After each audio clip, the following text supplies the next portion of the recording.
Well, hello there. Thank you for coming back again, and hopefully this review is going to be something that you might like.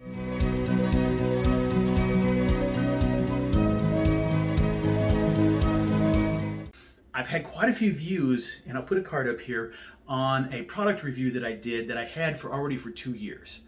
And that product was this guy, the Yeti Hopper Flip 12. As we all know, that the 12 stood for that it holds a 12 pack of beer, soda. This cooler that I have, as I said before, I use it as a daily driver for my lunchbox. But in early 2020, I mean like February of 2020, I changed jobs. And thankfully so, when I changed jobs, I ended up having a job where I could easily transition from working in the office to working at home. And when I did that, I no longer needed this. So I'm going to say that this is a 3-year product review instead of a 4-year product review, maybe. It is 4 years old, and I have used it, just not every day. And you know what? We're going to go ahead and get into that right now. All right. We have got the Yeti Hopper Flip 12. What was great about this is that I got to use this every day for 3 years straight. Had no issues with this, and then I got to use it off and on periodically for this last year. And I still use it quite a bit, but just not every day for a lunchbox. Now, what we'll see here is if you look over here, there is a little bit of some staining on here from dropping some beverages and some sand on here. But if you look at the handle and the sewing, there is nothing. There is no change to this from its original build. There's no threads popping, there's nothing loose, there's nothing that looks damaged in any way, shape, or form on this at all. It looks immaculate. I would say it doesn't look like it's brand new, but it looks pretty new to me. Inside the cooler, as we mentioned before, push that back, that's good. You look at the seals. The seals are still quite perfect on here. They're not peeling, nothing's coming apart. You look at the teeth, everything looks pretty good in here. Everything looks really good, except I do see some damage on my threads on my zipper, sorry. And I'm going to show you here. If you can look and see, and I'm going to bring it down here to this camera here, you can see that there is some damage right here. And I tell you what, if you can't see it, I will shoot some pictures and put them over here showing you the actual zipper damage. And then if we come in here, I'm going to pull it around to this direction and see if I can show you on the inside. I don't know if you can see that here. See how that white is exposed right here? That is the seal being broken right here on the edge on this zipper. Now, we go around anywhere else on the zipper. On the bottom side here, nothing. I can see nothing that is breaking apart on the bottom. Only on the top do I see some damage. If you can see this here. And you see it. Yeah, a little bit of an exposed section here. And yeah, there's some more right here where this seal has somewhat separated from the zipper portion, the protective seal itself. So that is the only 2 spots that I've seen any type of damage or degradation of the product at all. Inside, the seals, all the seals everywhere else in the cooler itself have not separated. The connections on the side, this is my own little thingy, but yeah, the zippers, everything. Well, I actually got my own little serial number there. That's pretty cool. The handle, the strap, nothing. And again, the most wear and tear that you see is on this side right here. You can see some shading right here. This is the part that rubbed against my leg. And I used to wear, in my old job, I used to wear black pants. I mean, you see some flecks where this handle's been pressed, but even here, it looks like there's some damage, but there's no damage. This is still, the threads are still holding. The seals are still great.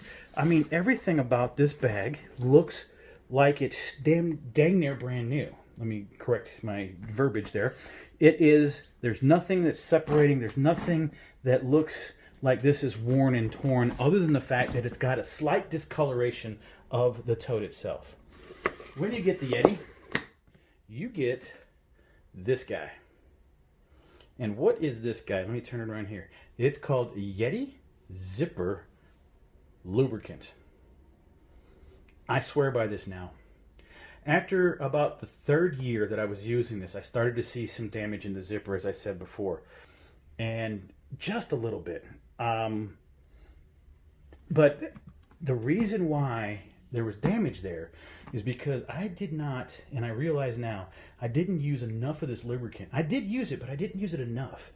Anybody who's had this, if you see right here, you see the zipper is kind of pushing in. Let me turn that a little bit so you can see it. See how it's kind of tilted in? And that's where it's rubbing on that section there. And the problem is if you don't, and as soon as you get past this corner where there's a little bit of binding, and then it just glides right back. That's because this is where it's drying out, and it's not getting enough of the lubricant in here. And it dries up a little bit. And once I ran into the fact that this became hard to open, I then lubricated it. Which I should have done was lubricated it a little more often. I do that now. I lubricate it a lot, and if you can see, let me open it. But if you can see back here, there's quite a bit back here, because a lot of people thought when they first, I've seen people online say, oh, you need the lubricant here because it was always impossible to get past the zipper and then lock it into this hole here. If you lock it into that hole, it kind of, it locks the seal. Well, it was really hard to get there, and a lot of people would lubricate with this when they couldn't lock that back corner, and that's not the best option, in my opinion. My opinion is you should lubricate these teeth as best as you can, off and on, to allow that thing just to glide around. Keep this around so that you can use it as often as you need to go ahead and put this product on your zipper to keep it lubed. So, as many years as I've had this and as much as I've used this, I have not ran into any issue of the workmanship and the buildability of this product itself. I believe that I have probably, due to putting a little more wear and tear on the zipper and not lubricating it as often as I should, has caused this to wear down sooner than later. So the most important thing about this cooler itself is this zipper. If you don't take care of the zipper, if you don't manage it, if you don't baby it to some extent, and listen, I get it. There are people out there that are just going to beat the heck out of this, and then, they're going to move on. I get it. There are tough guys out there. But listen, I'm going to tell you, tough guy, anybody else, if you beat this up and you don't take care of that zipper, this pretty expensive cooler is going to end up degrading itself or eating itself up in the zipper if you don't keep it lubed and you don't keep that wax on there. You're going to end up tearing apart this zipper.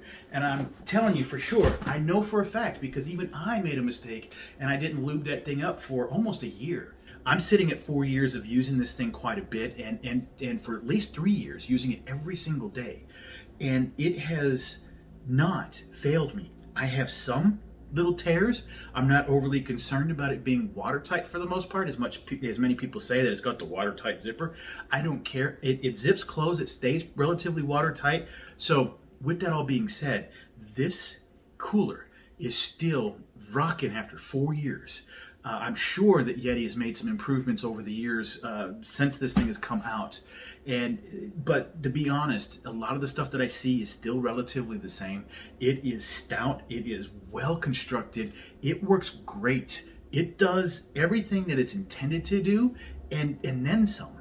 And should it do what you expect it to do? I mean, for such an expensive product, yes. Yes, it should be well built and last a long time. And guess what? You pay a lot of money for it, and it's still, I've showed you everything. It works. It works well. Nothing is failing on this at all. You see some tears in the zipper. You see one of the teeth kind of moving a little bit because I beat it up incorrectly without lubing it properly. My fault. My fault. If I would have kept it lubed properly, it probably wouldn't have seen any damage or tear over the years, even though I use that zipper literally every day for at least 3 years. It has been awesome for me. I can't tout it enough. Yeti makes a very solid product, and I want to reiterate, if I haven't done it before, I want to reiterate right now, or iterate right now. I am not sponsored by Yeti in any way, shape, or form. I paid for this out of my own pocket many moons ago, well before I even started doing this YouTube stuff, and I love it. So with that being said, a person who enjoys Yeti but also enjoys good quality products, that's me. And I'm hopefully translating this well enough to you to say that, do you want to buy this? Not this one, but if you wanted to buy this, I am 100% behind this with you. Get it. This thing works great. Even if you are one of those guys that decides that I'm just going to throw it around and beat it up and damage it and not care about it, it's going to be a great product. I feel, though, that you're going to end up damaging the zipper sooner than later. But will it give you a good life? I think it will. I think it will last quite a long time. So I hope that worked out. I hope you liked it. I do appreciate you watching these reviews. And if you got a moment, go down and hit that subscribe button. While you're there, go ahead and give me a comment. If you liked it, hit that like button. If you didn't like it, hit that dislike button. But I ask you is, if you disliked it, tell me why. And once again, thank you for viewing this video, and I hope it was some worth for you. Thank you. Peace.